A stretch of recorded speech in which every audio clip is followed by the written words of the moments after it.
Here's the thing about zombie movies that nobody really wants to say out loud. Most of them aren't actually about zombies. They never were. Even in the beginning, even with Romero, even with Night of the Living Dead in 1968, which essentially created the template that every undead film since has been working from, the monsters were never really the point. The monsters were a pressure system, a way of forcing ordinary people into extraordinary circumstances and watching what survives and what doesn't. Not physically, morally, emotionally. What survives of who a person believed themselves to be when everything they built their identity around gets stripped away, one layer at a time, by an apocalypse that has no interest in their personal narrative. The best zombie films have always understood this. 28 Days Later understood it. Train to Busan understood it. A Quiet Place, which isn't technically a zombie film but operates on the same emotional frequency, understood it so completely that it basically weaponized parental grief into one of the most effective horror films of the last decade. These films aren't actually trying to scare you with the undead.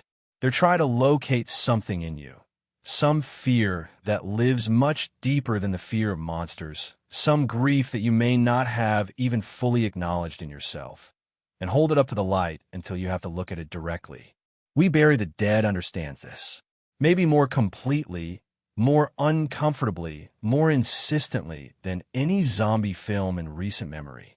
And in 2 weeks, it comes to Hulu, which means a film that has been sitting at the edges of the cultural conversation, praised by critics, puzzled over by general audiences, passed around in quiet recommendations by people who found it genuinely affecting, is about to get the wide exposure it has been waiting for. And I want to make sure you know exactly what you're walking into. Not to manage your expectations downward, but to calibrate them correctly. Because this is not the zombie movie the marketing might suggest. It is something stranger and sadder. And if you meet it on its own terms, something genuinely extraordinary. Let's start with what the film actually is at the story level, because the premise is worth unpacking carefully.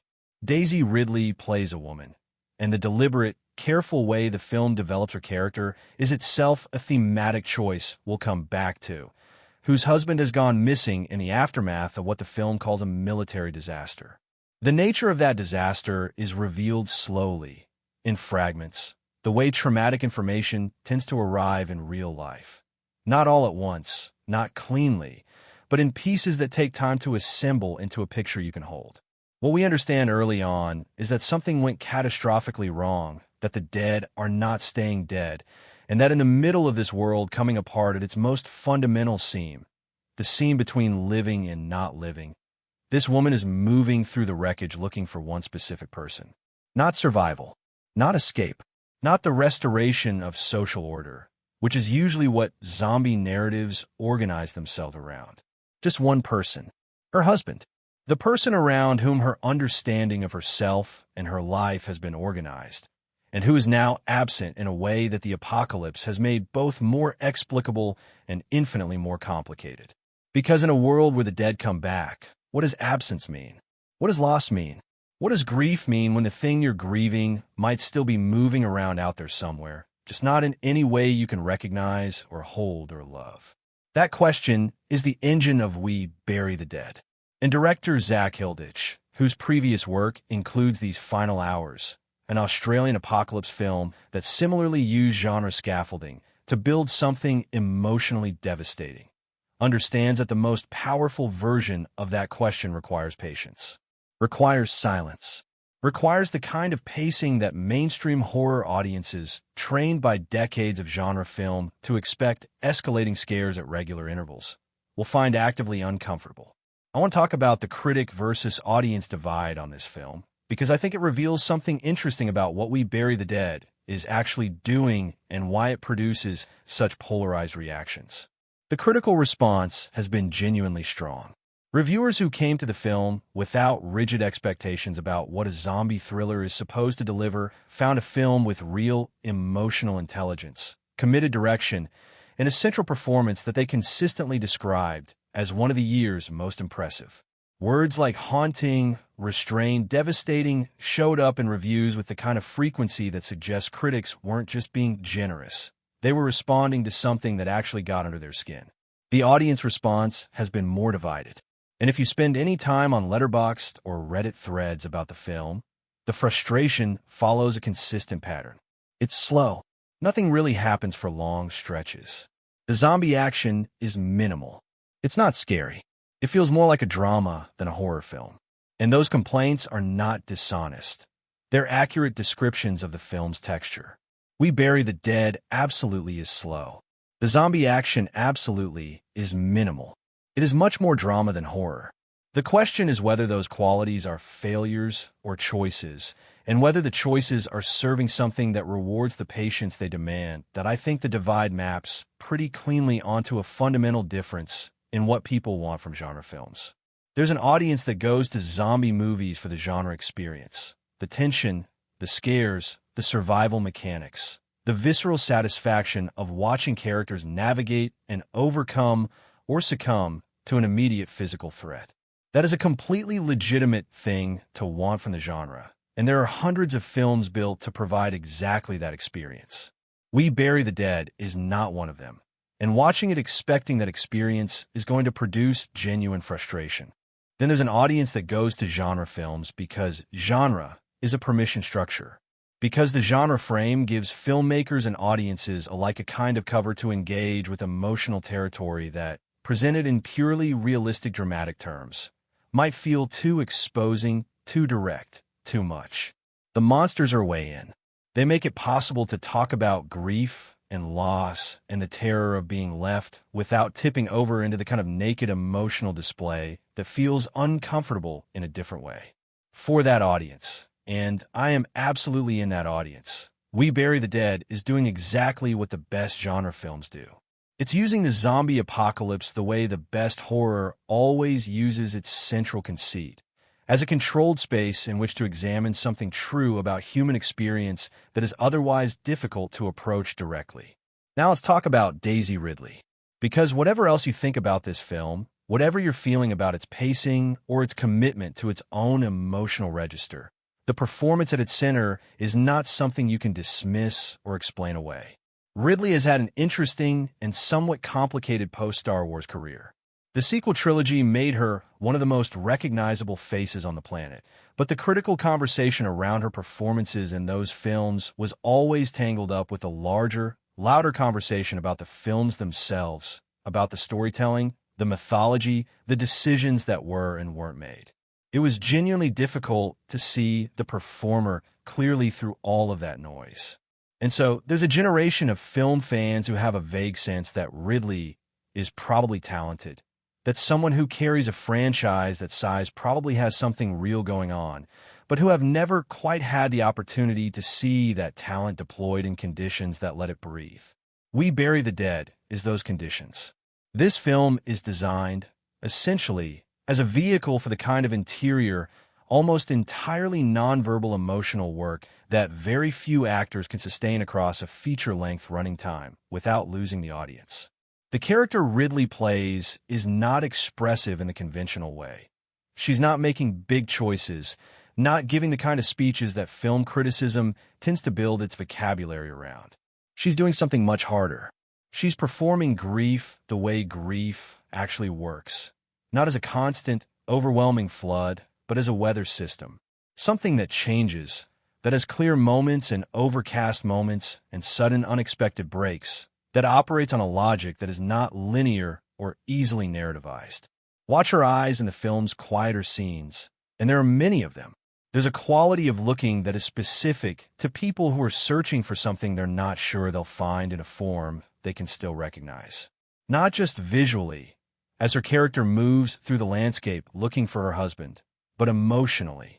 She's searching for a version of reality that she can still inhabit, and you can see that search happening in real time, in her face, in the way she holds her body, in the particular quality of her stillness when stillness is what the scene demands. It's genuinely extraordinary work, the kind that rewards close attention in a way that more demonstrative performances often don't. There's also something interesting happening in the context of Ridley's own post-franchise identity in this performance. She has spoken publicly about the pressures and complexities of the Star Wars years, the exposure, the scrutiny, the way playing an iconic character in an enormously controversial franchise shapes and sometimes constrains how people see you as a person, not just as an actor.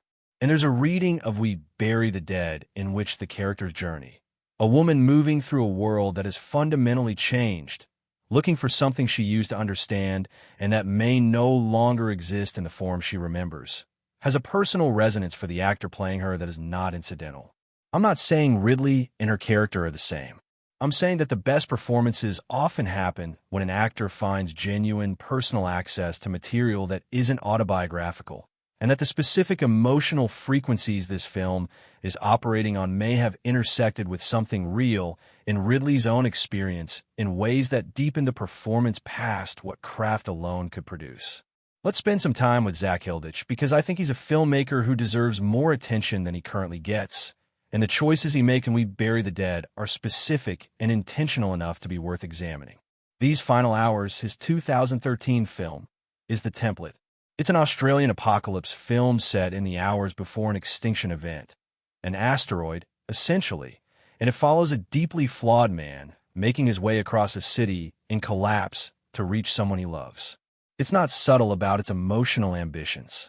It moves with urgency, but keeps its camera close to the human face, to the small private moments that happen even when the world is ending, especially when the world is ending. It's a film that argues, very simply and very earnestly, that love is what people organize themselves around when everything else falls away. Not survival, not ideology, not self-preservation. Love. We Bury the Dead is the same argument made in a slower, more elliptical, more formally adventurous way. Hilditch has clearly grown as a filmmaker in the decade plus between the two projects. The visual language is more controlled, more deliberate, more willing to let a frame hold past the point of conventional comfort. He shoots the post-apocalyptic landscape, and this is important, not as spectacle, but as atmosphere. There are no sweeping aerial shots of devastated cities, no CGI crowd sequences of shuffling masses, none of the visual grammar scale that the genre usually deploys to establish the size of what has happened. Instead, Hilditch keeps the camera close. Human scale. Personal. The world has ended, but the film is not interested in the ending of the world. It's interested in the ending of one specific marriage, one specific partnership, one specific sense of self that depended on another person's continued existence to feel coherent. That choice, to refuse the genre's usual visual rhetoric of scale in favor of an insistently intimate visual register, is what produces the slow burn quality that frustrates some viewers. Hilditch is not building to a spectacle. He's building to a feeling. And the path to that feeling requires establishing an emotional reality that is quiet enough, close enough, specific enough to actually land when the film finally arrives at what it's been reaching for all along. Here's what I think We Bury the Dead is actually about: beneath the zombies and the missing husband and the post-apocalyptic landscape. And I want to be careful here because the film is doing something emotionally intelligent enough that I don't want to reduce it to a thesis statement. But I also think naming the central concern is worth doing because it's the thing that either connects with you or doesn't. The film is about the violence of ambiguous loss. Not clean loss, not death, not a body, not a grave, not the social rituals and structures that we've built around mortality to make it navigable. Ambiguous loss. The particular torture of not knowing, of being in a state where grief is appropriate and necessary, but impossible to fully inhabit because the possibility of return has not been definitively eliminated. Where you can't mourn because mourning feels like giving up, but you can't not mourn because the absence is real and constant and structuring everything. Grief counselors and psychologists have written extensively about this phenomenon. The grief of missing persons' families, of people whose loved ones have gone missing to addiction or mental illness or estrangement, of dementia caregivers watching someone they love become gradually unreachable. It's a form of loss that our social scripts handle very badly. We know what to do with death, culturally speaking. We have rituals and language and timelines and expectations. We know what to do with absence that ends. with absence that doesn't end, that persists indefinitely in a kind of unresolved quantum state, we are much less equipped. We Bury the Dead literalizes that experience through the zombie genre with a precision that I find genuinely remarkable. In a world where the dead come back, but come back wrong, come back as something that looks like the person you loved, but isn't, not in any way that can satisfy or comfort. What is grief? What is the search for a missing husband if you find him and he's undead? What does that mean for how you mourned, for what the relationship was and what it becomes? The zombie, in this film, is the walking embodiment of ambiguous loss. The body without the person. The presence that makes absence more unbearable rather than less. Because at least with absence you can still maintain the fiction of return. That is heavy, thematic territory. It is deliberately, uncomfortably heavy. And Hilditch and Ridley together are not interested in making it lighter. They're interested in sitting with it, in refusing the catharsis that genre conventions usually provide, in asking what it actually feels like to not get the answer you came for, and to have to figure out how to continue anyway. I want to say something about the Hulu release, because the platform journey of this film is itself interesting. We Bury the Dead did a limited theatrical run first. The kind of release that is partly about prestige, about giving critics access and generating the reviews that shape a film's reputation, but that also inevitably limits the actual size of the audience who gets to see the thing. Limited theatrical is a strange liminal space in contemporary film culture. It's enough to make a film feel real, feel like it belongs in the conversation, but not enough to generate the kind of broad cultural moment that changes how people talk about an actor or a director. The Hulu release is where We Bury the Dead actually finds its audience. And I think the streaming context is genuinely appropriate for this particular film, in a way that might not be true of every title. Here's what I mean. Watching We Bury the Dead at home, in a comfortable private space, without the social dynamics of a theatrical audience around you, the people shifting in their seats, the whispered comments, the collective restlessness of a crowd that wanted more action, creates conditions that are actually better suited to what the film is doing. This is a film that wants to be watched alone, or with one other person who you're willing to be emotionally vulnerable in front of. It wants the intimacy. It's calibrated for close viewing, for the kind of quiet engagement that a living room allows in a way that a multiplex often doesn't. Hulu's algorithm will do what it does. Surface the film to genre fans based on viewing history. Put it in front of Daisy Ridley completionists who have been waiting for a reason to reassess her work. Get it in front of the horror-adjacent drama audience that Midsommar and Hereditary built, and that is always hungry for the next thing that takes genre seriously as an emotional tool. And that audience, when they find this film, is going to respond to it. I genuinely believe that, because that audience already understands the deal. They already know that sometimes the most frightening thing a horror-adjacent film can do is refuse to give you a monster to point at. Sometimes the most frightening thing is the truth about how loss feels from the inside. Let me bring it home.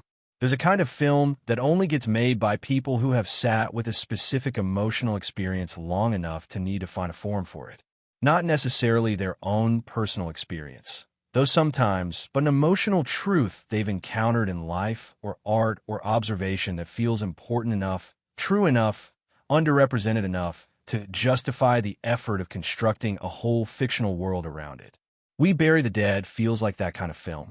It feels like Zach Hilditch genuinely needed to make something about ambiguous loss, about the specific way love becomes complicated and painful and unresolvable when it's attached to someone who is gone, but not confirmed gone. And it feels like Daisy Ridley, when she read the script, recognized something in it, some emotional truth that she had access to, that she could use, that she wanted to use. The result is not a zombie film for everyone. I want to be honest about that, because this is the internet, and you'll see the Hulu thumbnail and the genre label and the R rating, and you'll come to this with certain expectations, and I don't want you to be blindsided by something you weren't prepared for.